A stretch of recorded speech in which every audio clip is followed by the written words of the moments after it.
Have you ever imagined waking up one day, stepping outside your home, and finding the entrance to your own land blocked off by a sign that reads, "Property of the HOA"? No warning, no notice. Just a cold steel barrier and the smug faces standing behind it. The story I'm about to tell isn't fiction. This is a true journey, from an unemployed software engineer to the guy who set a trap that made an entire HOA board tremble before the law. If you think an HOA is just a bunch of people policing paint colors, wait until you meet Victoria Reynolds and how I made her fall into the very trap she once used to strangle her neighbors. 3 months ago, I woke up like I always did. Coffee, a workout, and then getting ready to check in on the foundation work for the dream house I'd been saving for. Over a decade to build. But that morning, as I walked down the gravel path leading to my land, I froze. Right in front of me stood a heavy iron gate, locked shut, blocking off the only entrance to my property. On it was a cold, bold sign. Property of Oak Ridge HOA. No trespassing, no notice, no warning, no legal document sent my way. Just a soulless barricade and a message that hit like a slap to the face. But what those people standing smugly behind the gate didn't know was this. I'd been preparing for this moment for 5 years, and they had just walked into a trap I'd built step by step, one mouse click at a time. My name is Alex Morgan. I'm 38 years old, a former software engineer who used to live in the crowded heart of San Diego. After years of renting tiny apartments, I finally saved enough to buy over 5 acres of land, completely independent, sitting right on the outskirts of the Oak Ridge subdivision, known for its exclusive with attitude community. For me, this was the dream. Build an off-grid, energy-efficient home, complete with a personal workshop and a killer view of the ocean. What I didn't expect was that the land I bought had already caught the eye of one very powerful woman, Victoria Reynolds, president of the Oak Ridge HOA, 57 years old, widow of a real estate tycoon, and the living embodiment of the phrase, control freak.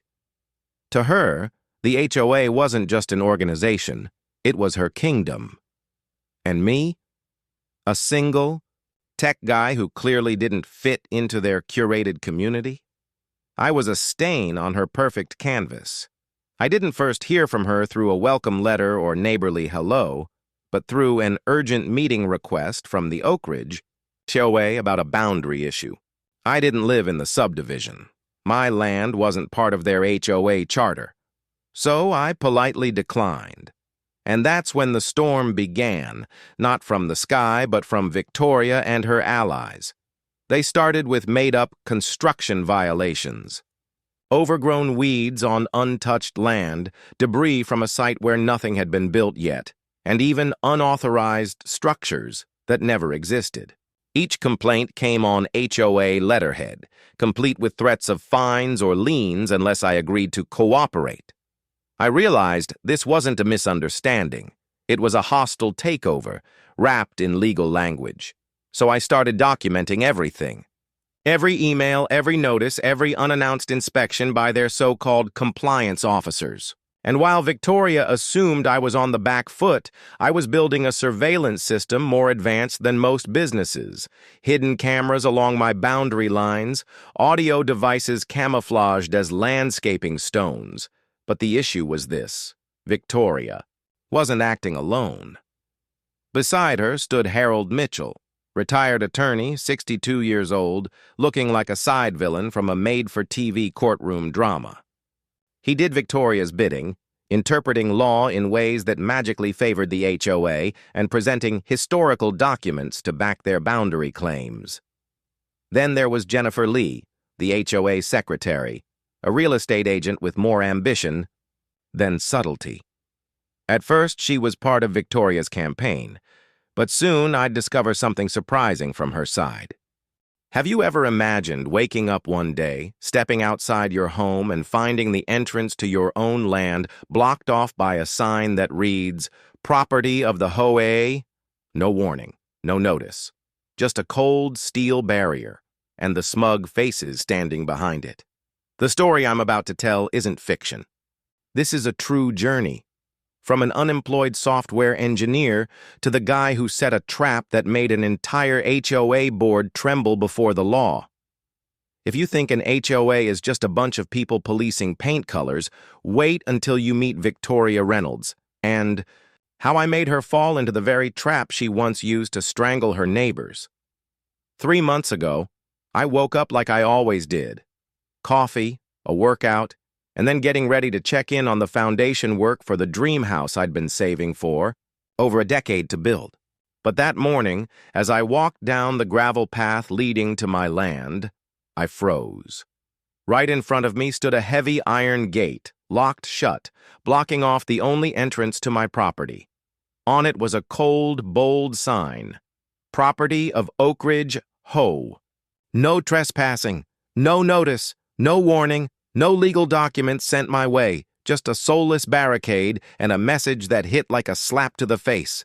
But what those people standing smugly behind the gate didn't know was this. I'd been preparing for this moment for 5 years, and they had just walked into a trap I'd built step by step, one mouse click at a time. My name is Alex Morgan. I'm 38 years old, a former software engineer who used to live in the crowded heart of San Diego. After years of renting tiny apartments, I finally saved enough to buy over 5 acres of land, completely independent, sitting right on the outskirts of the Oak Ridge subdivision, known for its exclusive with attitude community. For me, this was the dream. Build an off-grid, energy-efficient home, complete with a personal workshop and a killer view of the ocean. What I didn't expect was that the land I bought had already caught the eye of one very powerful woman.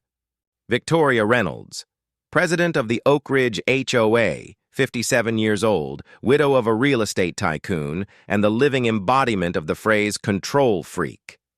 To her, the HOA wasn't just an organization, it was her kingdom. And me? A single tech guy who clearly didn't fit into their curated community?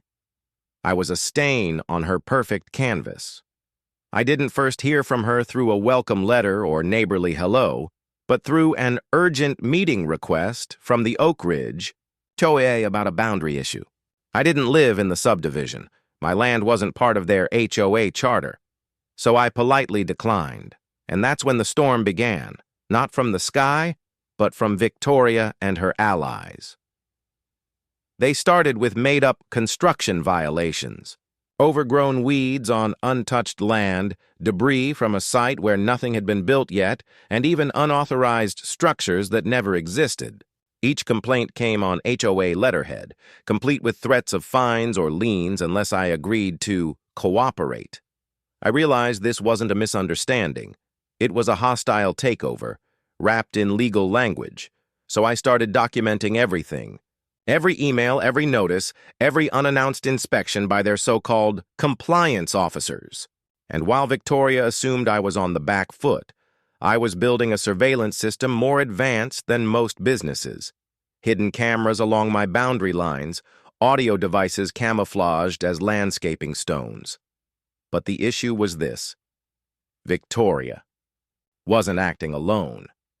Beside her stood Harold Mitchell, retired attorney, 62 years old, looking like a side villain from a made-for-TV courtroom drama.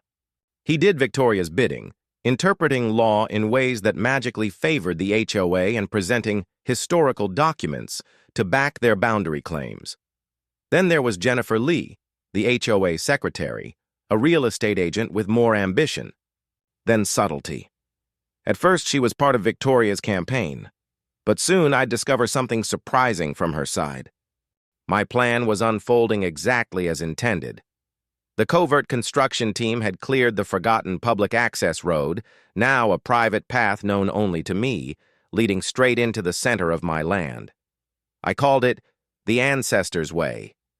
A wee little dramatic, maybe, but every time I drove through that road, I imagined my grandfather smiling somewhere from above. Out front, I continued playing the perfect victim. Every morning, I'd drive to the locked gate bordering Oak Ridge, stop, glance around, and pretend to get frustrated over not being able to enter. A hidden camera recorded everything, including the time I called the police to report an illegal blockade. Of course, the responding officer, an exhausted guy named Ryan, just filed a report and advised me to consult an attorney. Exactly. What I needed for the record. 3 days later, the trap snapped shut. I arrived at the main gate like always, and this time, a heavy iron gate had been erected overnight. On it was a brand new gleaming sign, "Property of Oak Ridge HOA, no trespassing." I smirked. There it was. I made a show of shouting, shaking the gate, snapping photos, calling the cops, all recorded from 5 angles. And I knew that within hours Victoria would appear, like the lead actress arriving right on cue. Sure enough, around noon, a sleek black Mercedes rolled up and came to a stop beside me. Out stepped Victoria, followed closely by Harold, still in his crisp suit, wearing the face of a man trying hard to look confident. "Mr. Morgan?" Victoria began, her voice like she was pouring tea into a crystal cup. "You seem a bit confused. Is something the matter?" I turned to her, keeping my expression appropriately angry. "Someone has erected an unauthorized gate blocking access to my land. I assume you know about this?" "Oh, this area falls within our HOA jurisdiction," Victoria replied, gently placing a manila envelope on her palm. "There may have been some misunderstanding about property lines. However, to avoid any legal inconvenience, we're willing to buy the land from you, at market rate." I took the envelope. A quick glance told me everything. It was an offer for barely half the land's value. A textbook lowball squeeze-out. I didn't respond. I looked her straight in the eye and asked, "And if I refuse?" "Well, that would be unfortunate," she said, her smile paper-thin. "You'd be left with a parcel that's inaccessible and undevelopable. But I trust a reasonable man wouldn't make things harder for himself." I looked around, feigned disappointment. "I'll think about it," then turned and walked away, slipping into a small path through the trees, a path they had no idea even existed. A few hours later, I was back at the hidden job site, where the crew was pouring the foundation for my house. The next day, a member of the HOA's private security team, Brian Cooper, showed up for a surprise inspection. Out of nowhere, he and 2 others crossed the fence and walked straight into the construction zone. They recorded video, slapped violation notices, and, worst of all, damaged one of my tech equipment storage boxes. I didn't stop them. I didn't have to. Every action was captured by 8 different cameras, from 4 angles, complete with audio. One of them was hidden inside a garden light disguised as a property marker. That night, I sent all the footage to Olivia. Around midnight, she called me, voice buzzing with excitement. "Alex, you just caught them committing a series of crimes: trespassing, destruction of private property, coercive intent to force a sale. That's enough for a civil lawsuit, possibly even criminal charges if we push it." I nodded into the phone, my voice low. "Not yet. I want them to show their true colors, just a little longer." Then, almost as if she couldn't resist the bait, Victoria called an emergency HOA meeting and invited me to discuss a peaceful resolution. This time I decided to go, and I brought something she didn't expect: a high-resolution recording watch, synced live to my private cloud server. The meeting was held at the Oak Ridge Clubhouse, elegant, sterile, and reeking of power. I played the part of a man on the verge of giving up. Victoria sat at the head of the table, Harold on her right, Brian standing behind her like a bouncer. I sat under soft yellow light, just enough to capture every glance, every word on camera. "We understand this tension isn't beneficial for either side," Victoria began. "So, I propose you sell the land at a higher price than before. In return, we'll remove the gate and halt all enforcement procedures." I sat silently, eyes flicking toward Harold. He had started to sweat. Brian said nothing, but his leg was twitching. I nodded slightly. "Let me think about it. But what if I don't sell? Then, you'll face the legal consequences, Victoria said slowly, enunciating each word with calculated weight. The camera got everything. I smiled, stood up slowly. Thank you for making your position so clear. Now I can finally make mine. Victoria thought I was folding. What she didn't know was that very day she had sealed her fate by walking straight into the last trap I had laid. That evening I returned home in silence, but inside my emotions were surging like an undertow before a storm. Victoria thought she was winning, that I would back down, concede, and sell off my ancestral land. But she had no idea. In that very meeting, I had captured the most crucial evidence, her own voice, confirming every threat, every act of coercion, and the entire scheme to illegally seize property. I sent the recording to Olivia, my attorney friend from college. She listened quietly for a few seconds, then spoke, her voice sharp as a scalpel.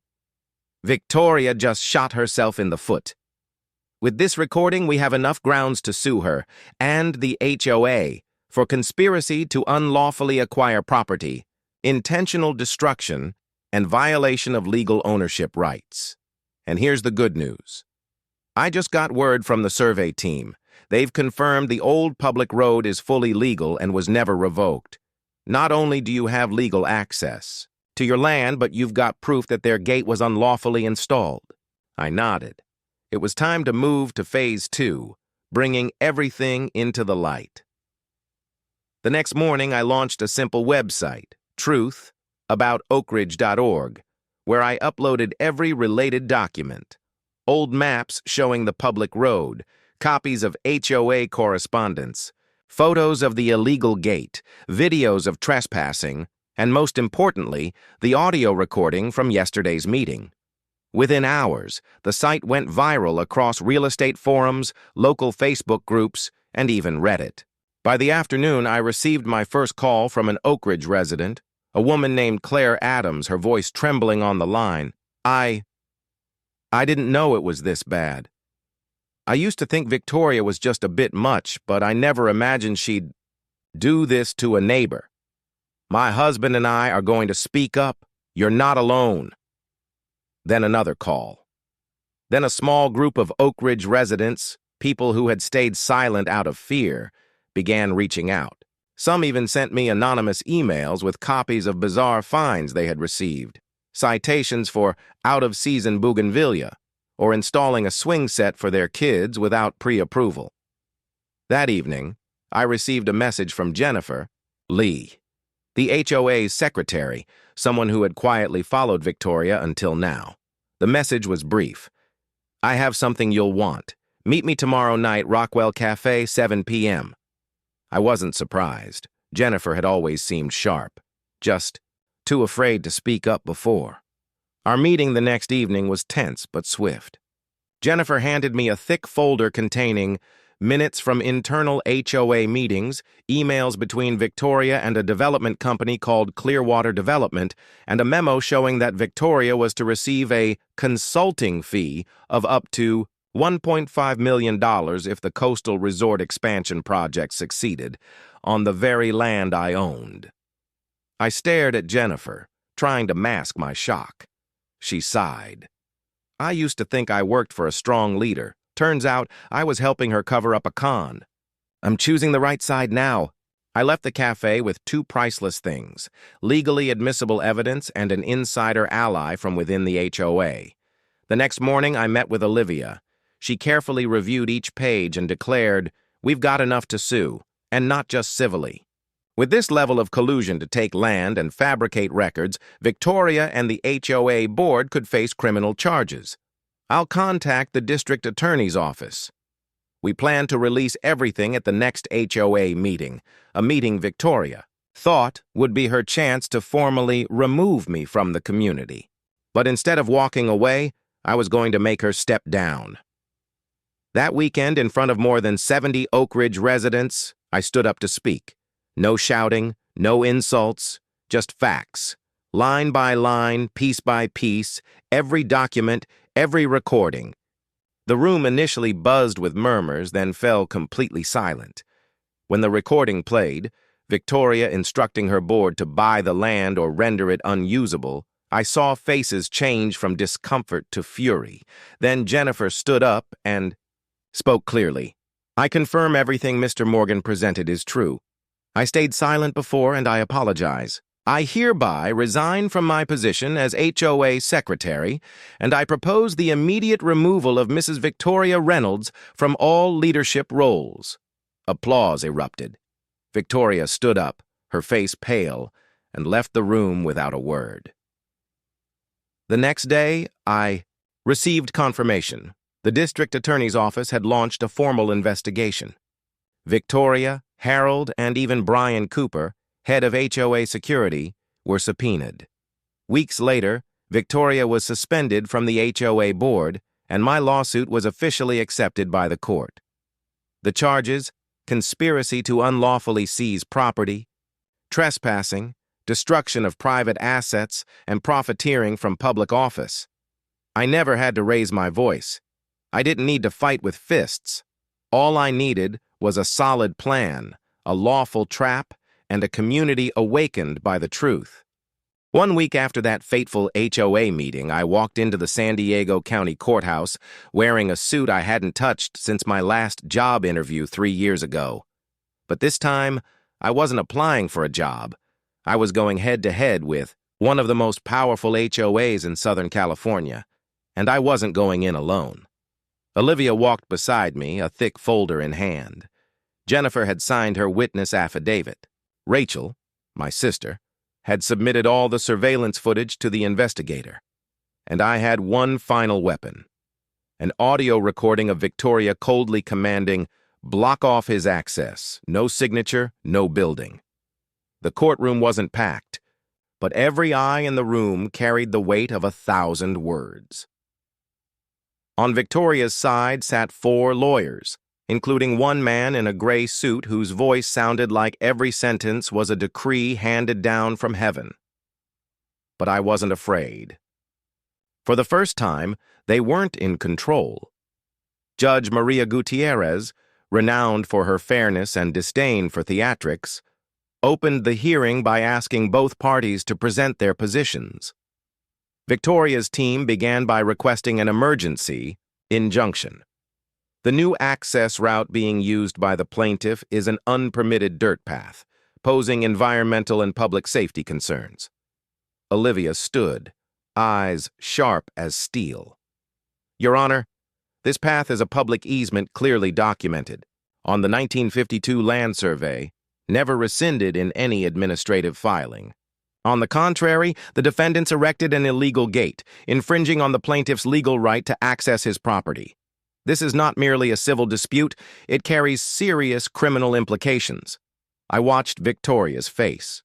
The same, familiar coldness, but this time without the arrogance. When Olivia played the recording, the room seemed to freeze. Victoria's voice rang out, calm and calculated. "I don't care what the law says. We put up the gate. If he doesn't comply, he'll never build." A quiet gasp came from a journalist sitting near the back. The defense scrambled to explain, claiming the audio was taken out of context. But the judge merely raised an eyebrow and flipped a page in her binder. "I am not issuing a final ruling today. However, there is clear evidence of unlawful interference with personal property. I hereby order the immediate removal of all HOA barriers at the western access point. Furthermore, until this case is fully adjudicated, the defendants are prohibited from taking any action that may obstruct the plaintiff's legal use of his land." First victory, but it was only the beginning. A few days later, I met Jennifer again at a small cafe. She slid a USB drive and a thick printout across the table. "Internal HOA budget planning for next year," she said. "And right here," she pointed to a line item: "Lobbying expenses. Clearwater expansion project, $750,000.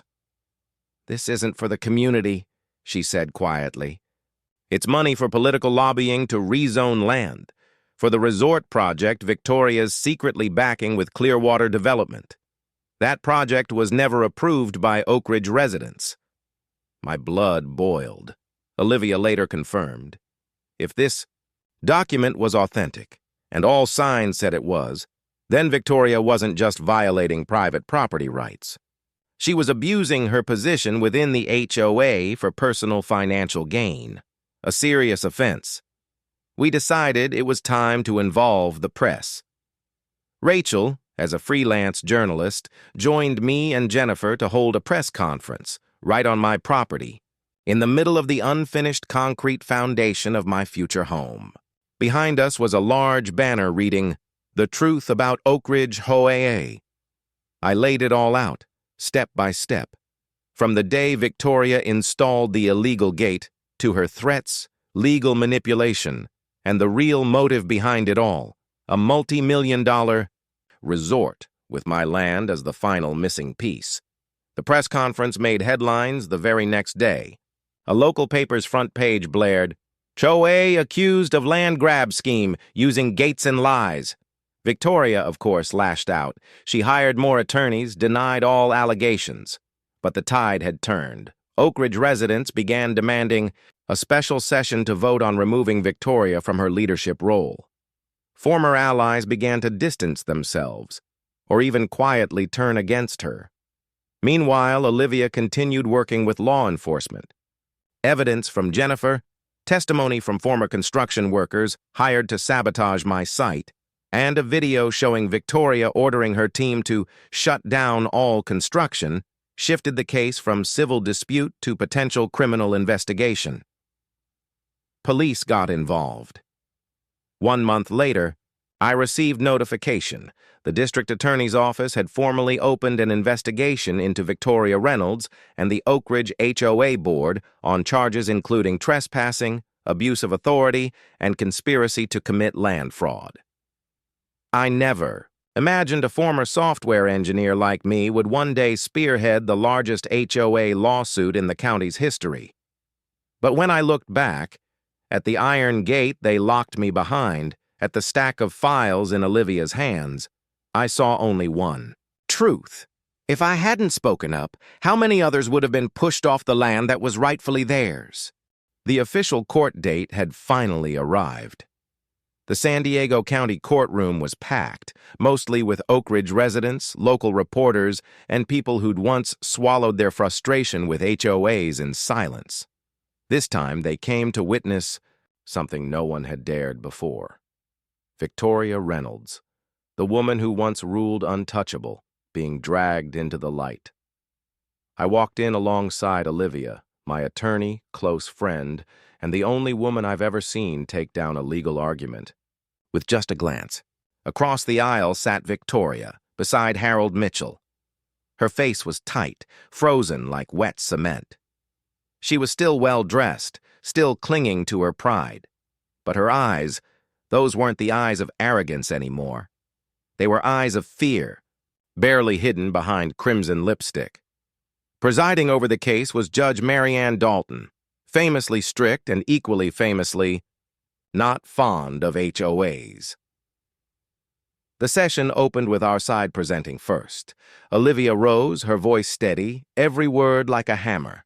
"Your Honor, the plaintiff, Alex Morgan, is the lawful owner of a property outside the jurisdiction of the Oak Ridge. The defendants, Mrs. Victoria Reynolds and her associates, constructed a gate blocking the property's main access, fabricated documents to justify encroachment, incited property damage, and abused the powers of the HOA to pursue personal gain, specifically a multi-million-dollar resort project from which Mrs. Reynolds stood to directly profit." Judge Dalton raised an eyebrow. "Do you have evidence this goes beyond a simple civil dispute?" Olivia smiled, cool and confident. "We believe we can prove this was a coordinated scheme," and then she laid it out.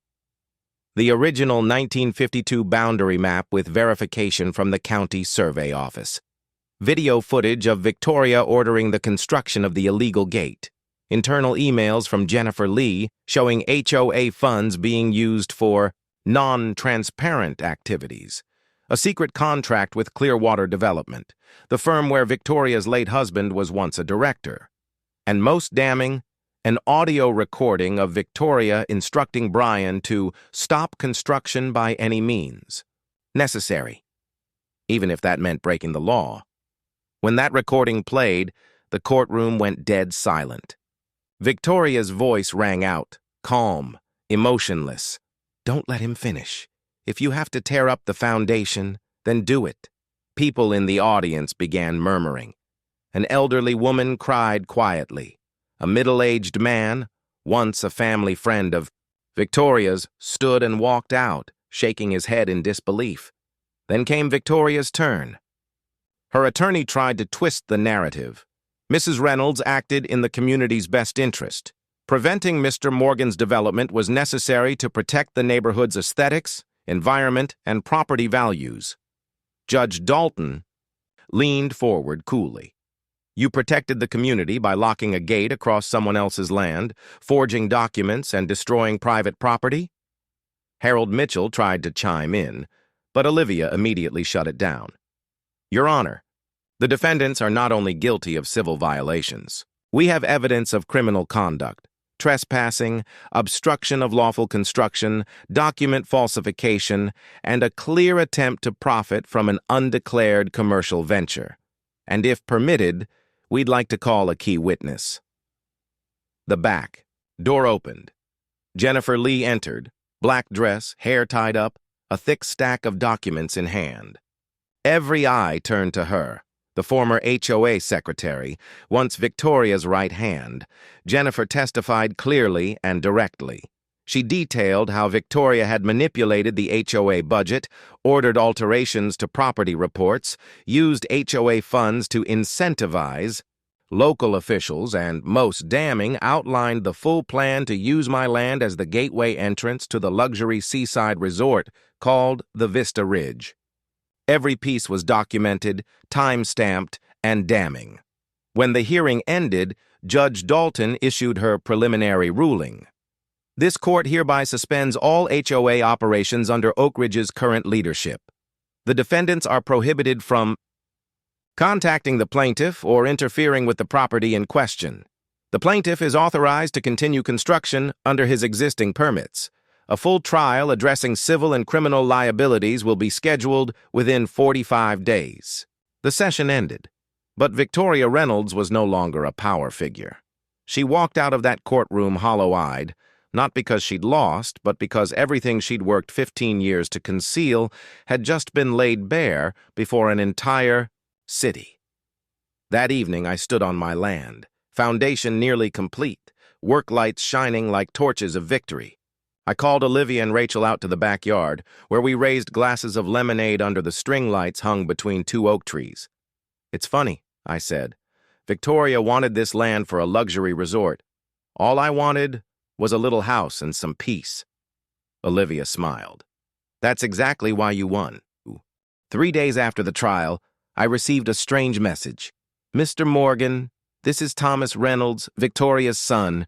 I'd like to speak with you privately. This story shouldn't end with lawsuits." I didn't know what to expect, but certainly not a man about my age. Tall, well-dressed, calm but weary eyes, already seated at a small cafe a few blocks outside Oak Ridge. "Thank you for coming," he said, shaking my hand firmly. "I know I'm the last person you probably want to hear from, but there are things you need to know about my mother and this entire mess." I sat down. "Then talk." According to Thomas, the land I currently owned had once belonged to the Reynolds family over 30 years ago. But during the financial crisis of the late 90s, his father, Edward Reynolds, was forced to sell it to my previous seller. Edward died suddenly of a stroke not long after. My mother never accepted it. She saw that land as an unfulfilled promise to my father.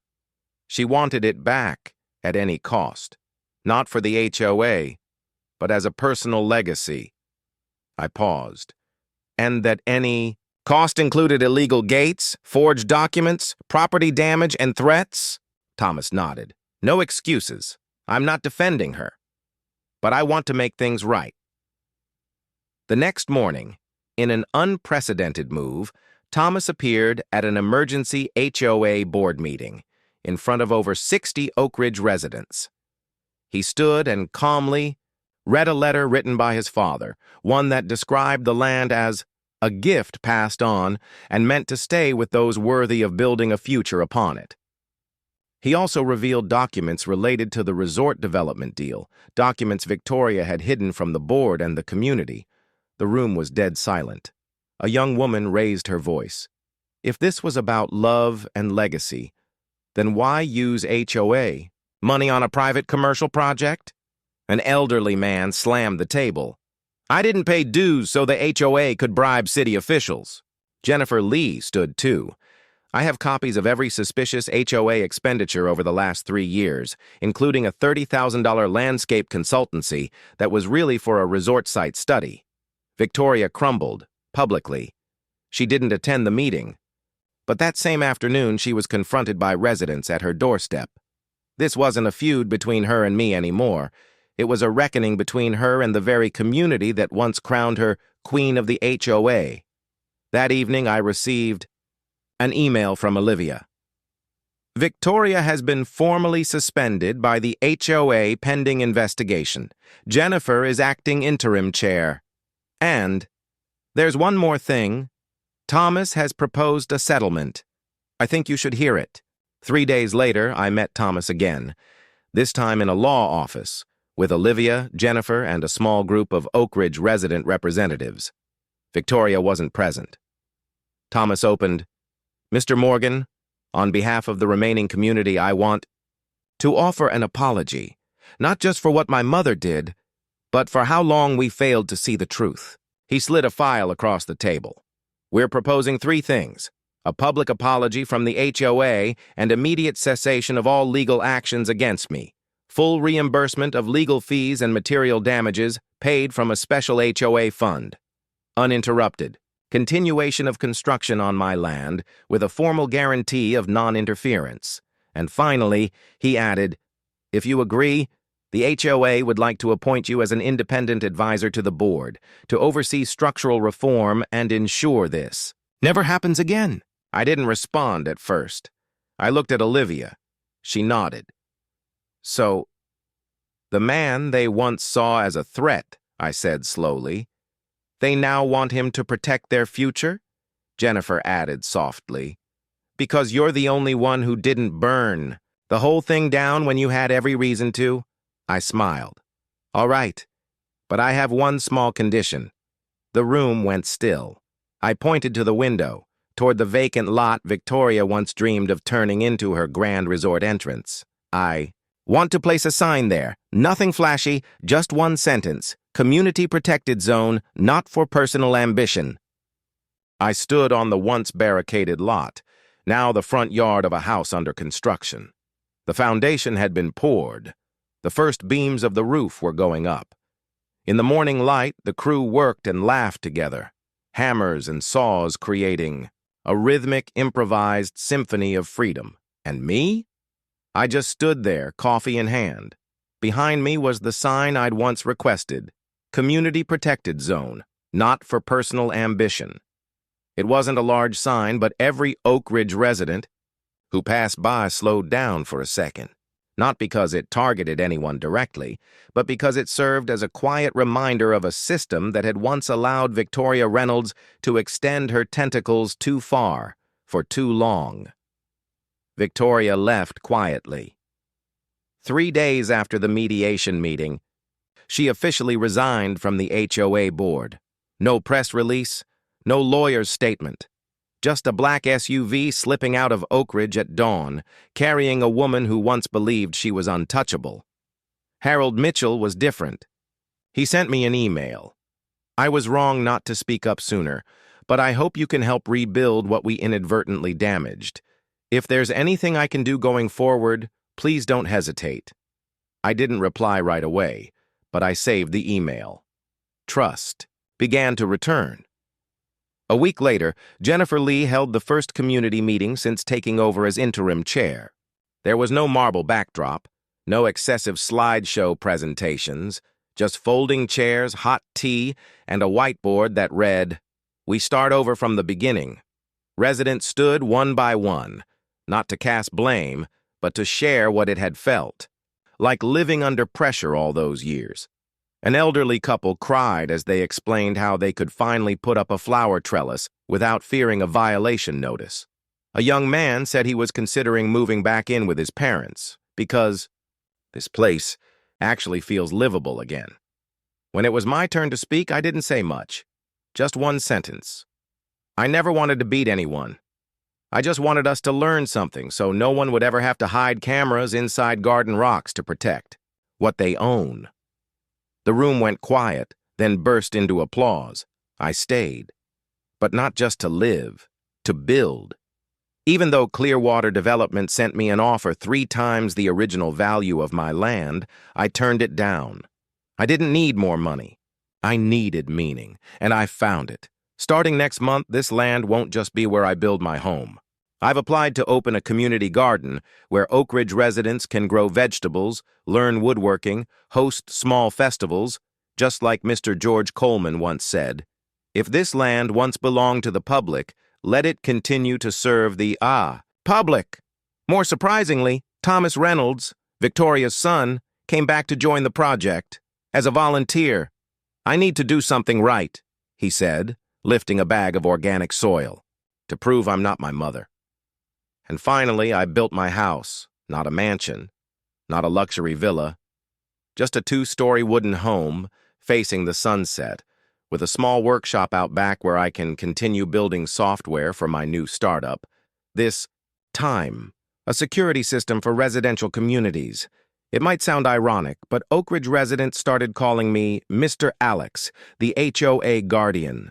A made-up title, but one they use with genuine gratitude and a little sheepishness when they talk about the Victoria era. I once thought I was just a laid-off software engineer wandering to find purpose. But this fight with the HOA gave me something more valuable than any code I'd ever written. The right to live in peace on land I chose, and the duty to defend that right for myself and for those who don't yet know how to speak up. I didn't defeat Victoria. I just let her destroy herself with the very rules she used to control others. And me? I finally got to live the way I always wanted, on land my ancestors left behind, without bowing my head, without asking anyone for permission. If you're ever threatened by an overreaching HOA, just remember, not everyone knows how to fight back. But if one person stands up, the whole community will follow. I don't hold on to anger. I hold on to the lesson. Sometimes to defend your land, you don't need tall fences. You just need to be smart enough to let your enemies build their own prison.